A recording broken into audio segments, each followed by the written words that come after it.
Hi everyone, welcome to this tutorial on how to customize the sales by item detail report using filters. In this video, we will learn how to set up filters based on the sales amount to see if they show up in the report. First, let's open the sales by item detail report. Navigate to the report section and select the sales by item detail report. Once you have the report open, look for the filters option. This is usually found at the top or on the side of the report interface. Click on it to open the filter settings. Next, we're going to add a new filter. Click on the Add Filter button.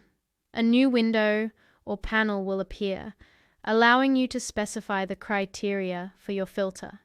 In the filter criteria, select the field you want to filter by.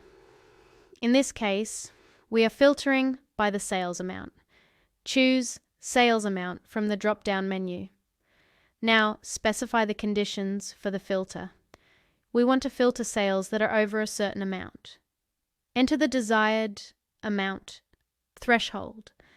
In this case, greater than 50.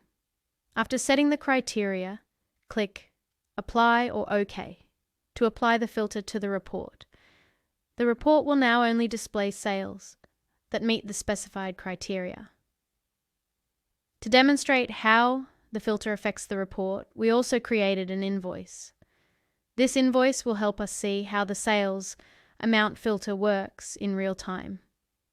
Next, we memorize the report to save it in the Accountant tab. This step allows us to run the report again, automatically. To do this, click on the Memorize button, give your report a name, and save it in the desired location within the Accountant tab. Finally, verify that the report is displaying correctly. Check to see if only the sales over the specified amount are showing up. If